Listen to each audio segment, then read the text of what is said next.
Et si je vous disais que chacune de vos interactions humaines aujourd'hui pourrait être complètement transformée par la compréhension d'une simple vérité, qu'en 24 minutes, vous pourriez apprendre le mécanisme exact qui transforme les inconnus en alliés, les conflits en liens et la solitude en amour? Suivez-moi, car ce que vous allez découvrir n'est pas qu'une théorie. C'est la pièce manquante qui explique pourquoi certaines personnes semblent attirer les autres sans effort, tandis que d'autres peinent à être vraiment vues, respectées et aimées. Avant d'aller plus loin, si vous souhaitez créer des liens authentiques et comprendre ce qui motive vraiment les gens, abonnez-vous dès maintenant. Nous explorons la psychologie des relations humaines chaque semaine, et croyez-moi, vous ne voudrez pas manquer ce qui suit. Laissez-moi commencer par une histoire qui a bouleversé tout ce que je croyais savoir sur la nature humaine. Il y a quelques mois, j'étais dans un café et j'assistais à une interaction fascinante. Un homme âgé était assis seul, visiblement bouleversé. Les passants passaient devant nous. Certains jetaient un coup d'œil, d'autres faisaient semblant de ne rien remarquer. Puis, une jeune femme s'est approchée. Au lieu de lui prodiguer des conseils ou d'essayer de lui remonter le moral, elle s'est simplement assise et m'a dit « On dirait que tu portes un lourd fardeau aujourd'hui ». Pendant les 15 minutes qui ont suivi, j'ai observé cet inconnu apporter quelque chose de plus précieux que n'importe quelle solution. Elle lui a offert toute sa présence. Lorsqu'elle est partie, le comportement de cet homme avait complètement changé. Il ne se sentait pas seulement mieux, il se sentait reconnu. Ce moment a cristallisé ce que Dale Carnegie avait compris il y a des décennies lorsqu'il a écrit sur le besoin humain fondamental de se sentir important, d'avoir de l'importance, d'être reconnu. Mais ce que j'ai vu allait plus loin que l'importance. Cela touchait à notre besoin le plus fondamental d'être véritablement connu et accepté. Cette femme ne l'avait pas seulement fait se sentir important, elle l'avait fait se sentir aimé au sens le plus profond du terme, celui de la connexion humaine. Carnegie a bâti toute sa philosophie sur un intérêt sincère pour autrui, mais aujourd'hui, nous allons prendre ce fondement et construire quelque chose d'encore plus puissant. Nous allons explorer les 4 éléments qui créent des liens humains indestructibles, une technique pratique qui fonctionne dans toute relation et les erreurs courantes qui sabotent nos tentatives de connexion avant même qu'elles ne se forment. En réalité, la plupart d'entre nous sommes en manque de connexion authentique, même entourés de gens. Nous avons confondu occupation et présence, réseautage et attention, et parole et écoute sincère. Mais si je vous disais que la solution n'est pas compliquée, et si le chemin vers des relations plus profondes, de meilleures amitiés et un amour plus profond se cachait sous nos yeux? Commençons par les fondations, les 4 éléments indispensables à l'épanouissement d'une véritable connexion humaine. Considérez-les comme les piliers qui soutiennent toute relation significative dans votre vie, que ce soit avec votre partenaire, vos enfants, vos amis ou même des inconnus que vous rencontrez. Le premier pilier est la présence totale. Pas d'attention partielle en consultant votre téléphone. Pas d'écoute à moitié en planifiant votre réponse. La présence totale signifie que tout votre être est concentré sur la personne en face de vous. Votre regard, votre énergie, votre curiosité, tout est mobilisé pour comprendre son expérience du moment. Lorsqu'une personne ressent votre présence totale, quelque chose de magique se produit. Elle se détend d'une manière presque visible. Ses épaules s'affaissent, sa respiration s'approfondit et soudain, elle est prête à partager des aspects d'elle-même qu'elle garde habituellement cachés. Mais la présence seule ne suffit pas. Le deuxième pilier est le respect, non seulement pour ses opinions ou ses réussites, mais pour toute son expérience en tant qu'être humain. Cela signifie honorer ses émotions sans chercher à les apaiser, valoriser son point de vue, même en cas de désaccord, et considérer ses difficultés comme valables, plutôt que de les comparer aux vôtres. Le respect dit « tes sentiments ont du sens pour toi », et cela me suffit pour les prendre au sérieux. Le troisième pilier est la sécurité.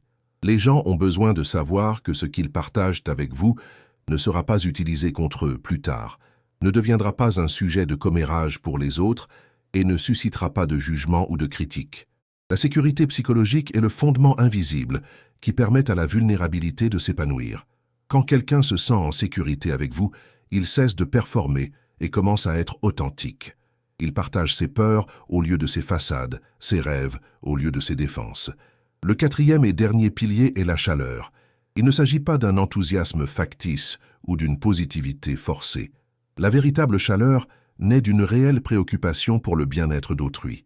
C'est l'énergie qui dit « Je suis heureux que tu existes et je te suis reconnaissant de partager ce moment avec moi ». La chaleur peut se communiquer par le ton de votre voix, la douceur de votre regard ou simplement la façon dont vous vous penchez lorsque quelqu'un parle. Lorsque ces 4 piliers sont présents, présence totale, profond respect, sécurité psychologique et chaleur authentique, quelque chose d'extraordinaire se produit. Les gens ne se sentent pas seulement écoutés, ils se sentent vraiment appréciés, ils se sentent soutenus, ils ne se sentent pas seulement compris mais aimés. Maintenant que nous avons compris les fondements, laissez-moi vous présenter une technique pratique qui met en pratique ces piliers dans toute interaction. Je l'appelle la méthode des 4 R. Reconnaître, réfléchir, réagir et se souvenir. Ce n'est pas une simple théorie que vous oublierez demain. C'est un système que vous pouvez utiliser immédiatement pour transformer vos relations. Le premier R est reconnaître. Cela signifie identifier et nommer activement ce que vous observez chez l'autre personne. Non pas ses vêtements ou ses réussites, mais son état émotionnel, ses efforts ou un partage significatif. Je vois combien vous avez réfléchi à cette décision. Je remarque que vous êtes très frustré par cette situation. On voit clairement à quel point vous vous souciez de votre famille. La reconnaissance est puissante, car elle prouve que vous êtes attentif à qui il est, et pas seulement à ce qu'il dit. Le deuxième R est réfléchir. C'est là que vous démontrez que vous comprenez vraiment en reflétant ce que vous avez entendu, mais sans vous laisser berner. Vous saisissez l'essence de son expérience et la retranscrivez avec vos propres mots.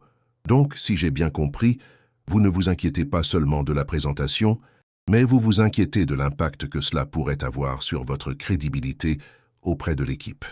Lorsque vous réfléchissez avec précision, les gens répondent souvent avec soulagement. Exactement, vous avez compris.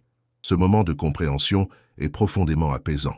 Le troisième R est répondre avec un soutien concret. Pas de conseils, sauf s'ils vous le demandent, mais des petites astuces concrètes pour alléger leur fardeau ou honorer leur expérience.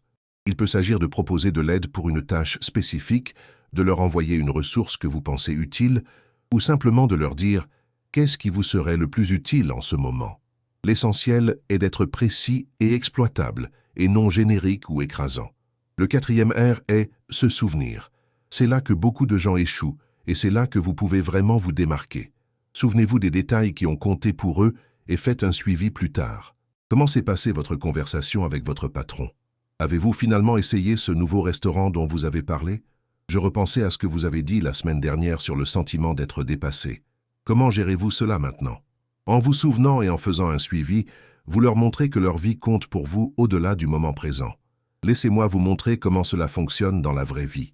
Imaginez que votre ami vous appelle, visiblement stressé par une situation professionnelle. Au lieu de sauter directement aux solutions, vous reconnaissez « Je comprends à quel point tout cela vous épuise ». Puis vous réfléchissez, on dirait que vous ne vous contentez pas de gérer la charge de travail, mais que vous vous demandez si vos efforts sont réellement valorisés. Vous répondez « Ça vous aiderait si je venais dîner pour que vous n'ayez pas à vous soucier de cuisiner ce soir ?» Et plus tard, vous vous souvenez « J'ai réfléchi à votre situation professionnelle. Comment s'est passée la réunion d'hier? Cette approche fonctionne car elle répond au besoin humain fondamental d'être vu, compris et apprécié. Vous n'essayez pas de résoudre leurs problèmes, vous vous connectez à leur expérience en tant qu'être humain. Mais parlons des erreurs qui sabotent nos tentatives de connexion, car reconnaître ces schémas est tout aussi important qu'apprendre de nouvelles techniques. La première erreur majeure est de donner des conseils prématurément. Quelqu'un partage une difficulté et en quelques secondes, nous proposons des solutions. Cela se produit parce que nous sommes mal à l'aise avec la douleur des autres, alors nous nous empressons de la résoudre plutôt que de la supporter. Mais voilà, la plupart des gens n'ont pas besoin de vos solutions. Ils ont besoin de votre témoignage. Ils ont besoin de quelqu'un qui reconnaisse que leur combat est réel et légitime. La deuxième erreur est ce que j'appelle la compétition de la douleur. Quelqu'un partage sa difficulté et nous répondons immédiatement avec notre propre histoire, similaire ou pire. « Oh, tu trouves ton travail stressant? Laisse-moi te raconter ma semaine. » Nous pensons faire preuve d'empathie, mais en réalité nous détournons leur moment pour le ramener à nous. La véritable empathie consiste à rester dans leur expérience et non à nous précipiter sur la nôtre. La troisième erreur est la présence de distractions, en particulier nos téléphones. Vous pensez peut-être pouvoir effectuer plusieurs tâches à la fois, consulter un message rapide pendant que quelqu'un parle, mais en réalité, vous communiquez que ce qui s'affiche sur votre écran est plus important que ce qui se passe dans son cœur. Votre attention partagée se fait immédiatement sentir et brise la connexion avant même qu'elle ne puisse se former. La quatrième erreur consiste à essayer de positiver leurs émotions négatives. Au moins, tu as un travail. Ça pourrait être pire. Tout arrive pour une raison. Ces déclarations, aussi bien intentionnées soient-elles, minimisent leur expérience et freinent l'expression émotionnelle. Parfois, la vie est dure et on a besoin d'espace pour ressentir ces difficultés sans se précipiter sur les bons côtés. La cinquième erreur consiste à faire des suppositions sur ses besoins. Nous projetons nos propres préférences sur les autres et partons du principe que tout le monde gère ses émotions de la même manière. Certains ont besoin de solutions, d'autres de validation. Certains ont besoin d'espace, d'autres de compagnie. La seule façon de le savoir est de demander, pas de présumer. Voyons maintenant comment intégrer ces compétences relationnelles à votre quotidien grâce à des rituels simples mais puissants. Les rituels sont importants, car ils garantissent que la connexion ne se crée pas par hasard, mais qu'elle se crée de manière constante. Le premier rituel est celui des repas sans écran. Que vous viviez seul ou en groupe, consacrez au moins un repas par jour à un repas totalement sans écran. Si vous mangez en groupe, ce moment devient un moment sacré de présence et d'échange. Si vous mangez seul, c'est un moment de pleine conscience et de connexion avec soi-même. Vous seriez surpris de constater à quel point vous devenez plus conscient de vos pensées et de vos émotions lorsque vous ne consommez pas constamment d'informations numériques. Le deuxième rituel est le point de 5 minutes. À la fin de chaque journée, prenez 5 minutes pour réfléchir à vos interactions. Avec qui avez-vous vraiment établi un lien? Où avez-vous offert une présence authentique?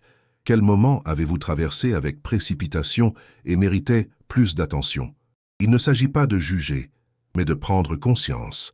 Plus vous prenez conscience de vos schémas relationnels, plus vous pouvez les modifier intentionnellement.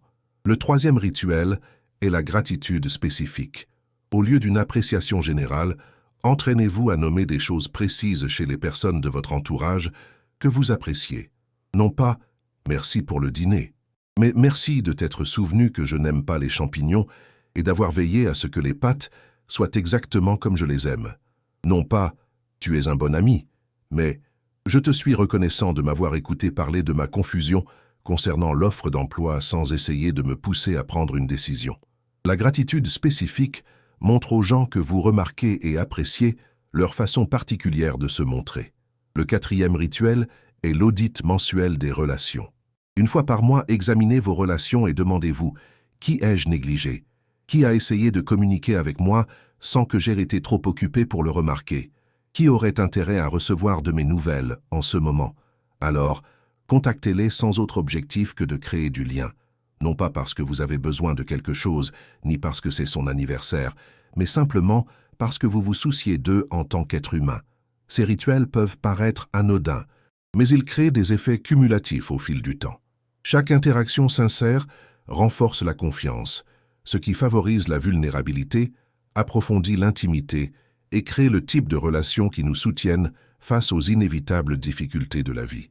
Permettez-moi d'aborder un point important. Que se passe-t-il lorsque vous pratiquez ces principes sans obtenir de résultats immédiats? La connexion n'est pas une transaction où l'on exprime sa présence et reçoit immédiatement de l'amour en retour. Certaines personnes sont tellement blessées par leurs expériences passées qu'elles résisteront d'abord à votre attention sincère. D'autres sont tellement occupées ou distraites qu'elles pourraient ne même pas remarquer vos efforts au premier abord. C'est normal, et cela ne signifie pas que vous faites quelque chose de mal. La clé est la constance sans attente. Vous pratiquez la présence, le respect, la sécurité et la chaleur parce que ce sont des expressions de vos valeurs, et non parce que vous cherchez quelque chose en retour. Vous utilisez la méthode 4R parce que c'est ainsi que vous choisissez de vous présenter au monde, et non parce que vous comptez ceux qui vous doivent une connexion. Mais voici ce que j'ai observé au fil des années de pratique et d'enseignement de ces principes. Lorsque vous offrez régulièrement une véritable connexion humaine, la vie commence à se réorganiser autour de relations plus profondes. Les gens vous recherchent, car ils se sentent en sécurité avec vous. Les conversations s'enrichissent, car vous avez créé un espace de partage authentique. Même les brèves rencontres avec des inconnus prennent plus de sens car vous êtes pleinement présent à l'instant présent. Les répercussions vont bien au-delà de vos relations personnelles. Lorsque vous pratiquez l'écoute profonde au travail, vos collègues commencent à vous faire part de leurs meilleures idées et de leurs plus grands défis. Lorsque vous offrez une présence authentique à vos enfants, ils partagent davantage leur monde intérieur avec vous. Lorsque vous sécurisez les émotions de votre partenaire, l'intimité s'approfondit naturellement. La connexion est le fondement de tout ce que nous désirons dans nos relations. La confiance, l'influence, la joie et, bien sûr, l'amour. Regroupons tout cela avec un défi pratique qui vous aidera à intégrer ces principes immédiatement. Pendant les 7 prochains jours, je vous propose de pratiquer une interaction 4R chaque jour. Il n'est pas nécessaire que ce soit profond ou long. Cela peut être aussi simple que de reconnaître l'effort de votre barista pour votre café, de repenser à ce qu'un collègue a partagé sur son week-end, de répondre par un petit geste de gentillesse et de penser à en parler plus tard. Voici ce qui rend ce défi si puissant. Vous n'essayez pas de transformer toutes les relations en une semaine. Vous développez simplement le muscle de la connexion consciente, une interaction à la fois. Au bout de 7 jours, vous aurez pratiqué la reconnaissance 14 fois, la réflexion 14 fois, l'attention réceptive 14 fois et le souvenir 14 fois. Cela représente 56 moments de connexion humaine intentionnelle. Mais ne vous contentez pas de me croire sur parole, soyez attentifs à ce qui se passe. Observez comment les gens réagissent lorsque vous offrez une présence authentique. Observez comment les conversations s'approfondissent lorsque vous réfléchissez avec précision. Observez comment de petits gestes attentionnés créent une dynamique positive dans vos relations. Observez comment le fait de se souvenir des détails permet aux gens de se sentir valorisés et reconnus. Certains d'entre vous pourraient penser « cela semble manipulateur », comme si j'utilisais des techniques pour me faire apprécier. Je comprends cette préoccupation. Et il est important d'y répondre directement. La différence entre manipulation et connexion authentique réside dans l'intention. La manipulation utilise des techniques de connexion pour obtenir quelque chose de quelqu'un. La connexion authentique utilise ces mêmes techniques pour donner quelque chose à quelqu'un. Votre attention, votre présence. Le test est simple.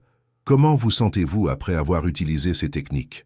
Si vous vous sentez épuisé parce que vous avez agi pour obtenir un résultat, c'est de la manipulation. Si vous vous sentez revigoré parce que vous avez établi une connexion avec un autre être humain, c'est une connexion authentique. Votre cœur connaît la différence, et le leur aussi. Pour conclure, je souhaite vous laisser une perspective qui pourrait transformer votre perception de chaque interaction pour le reste de votre vie. Chaque personne que vous rencontrez aujourd'hui mène des combats que vous ignorez, porte des rêves invisibles et aspire à une connexion qu'elle ne perçoit peut-être même pas. En offrant une présence authentique, une attention respectueuse, une sécurité émotionnelle et une chaleur authentique, vous ne faites pas qu'améliorer sa journée. Vous répondez à son besoin humain le plus profond d'être vu, compris et valorisé. Il ne s'agit pas seulement de devenir plus sympathique ou de construire de meilleures relations, même si ces 2 aspects sont inévitables. Il s'agit de participer à l'expérience humaine fondamentale de l'amour, pas seulement l'amour romantique, mais l'amour plus large qui nous unit tous en tant que membres d'une même famille humaine.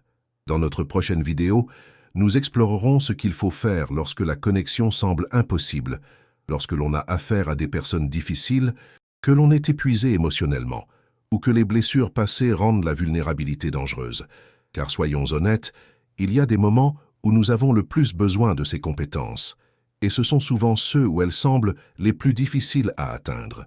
Mais pour l'instant, j'aimerais avoir votre avis. Dans les commentaires ci-dessous, partagez les idées qui vous ont le plus marqué. Parlez-nous d'une expérience où quelqu'un vous a offert une présence authentique et de ce que vous avez ressenti. Et surtout, engagez-vous dans votre défi des 4 R. Comment allez-vous pratiquer la reconnaissance, la réflexion, l'attention réceptive ou le souvenir aujourd'hui? Ne gardez pas cela pour vous.